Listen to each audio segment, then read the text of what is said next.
Welcome everyone. I'm Matt. This is Desiree. Today is August 29th, 2016. This was the last day that we had to practice the flash mob. And while we have this on video, there's a practice that Cat Mew is running before the flash mob. So the flash mob is September 3rd, this Saturday at 1 p.m. There's a practice at 11 a.m. That's at the Leslie Studios. It's 1815 Mass Ave. If you go up the elevator behind the security guard, you go to the 4th floor, and there's some dance studios there. If you don't know which one it's in, probably wait by the elevator and someone else will come up. Okay, so we talked about polishing the flash mob today. We talked about really getting ready for that final performance. We ran it through a whole bunch. The first section that we talked about was the Michael Jackson steps. So we did the roll in. We're having a little bit of trouble with that over rotation part. So I talked about how I, as a leader, I'm taking my right hand from my follower's right shoulder right around to here. And that's all it really needs to be. It's just that motion. You can go back and forth like that as I kind of need to. This other hand is just a decoration that changes the look of the pattern, but it's not necessary. We then talked about the circle move, which was a big source of stress for a lot of people. So, a lot of you were trying to kind of come to the follower and wrap them up, which is not bad, but generally the fastest way to move follower is with West Coast connection. So if I want to wrap them up, I'm going to bring the follower in while I catch this hand, step side. That's nice and easy. And we walk around, slide out. One more time from this side. Bring the follower in, have that pause, 4, 5, 6, slide, 7, 8.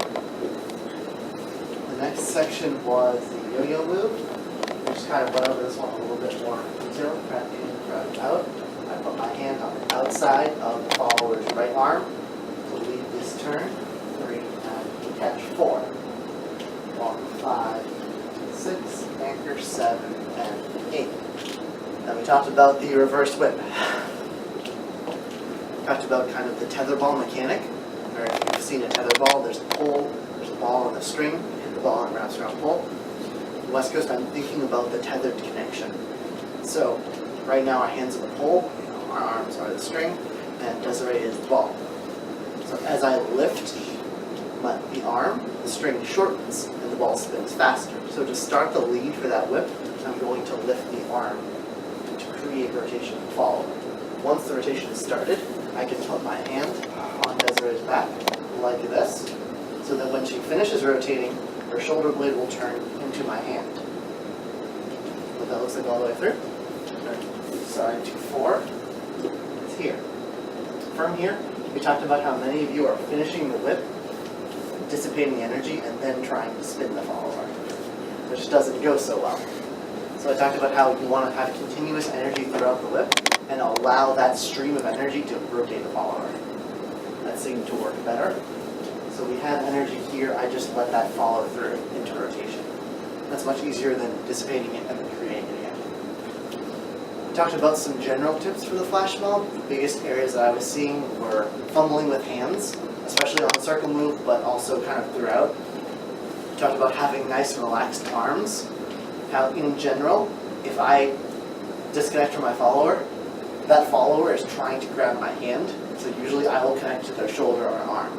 Simply it's not really moving and trail down to the hand. We also talked to leaders about how if something is a little bit too fast and I can't quite get the hand in time, I can catch a different part of the follower's arm and start my lead there and finish it at the hand. So for instance, a circle, maybe I catch Desiree's shoulder, I can trail her hand while we're waiting. We talked about for the followers, using the muscles kind of in your butt, legs area to make your spins tighter and make them stick more. So there was some issues with coming out of spins, kind of wobbly, and then being a little bit off time for sections. So if you have those muscles engaged, it gives you a much sharper stop in the near feet or proceed, whatever you want to do. Use those toes also as a kickstand for your foot, as opposed to falling down flat on your foot. Start with your toe base, press into the ground, keep that energy as Matt said close within your legs as opposed to outside of your legs, and you'll be able to get a tighter spin, more control spin. I think that's all we talked about today. thank you all for coming, and I hope you have fun on Saturday with Flash.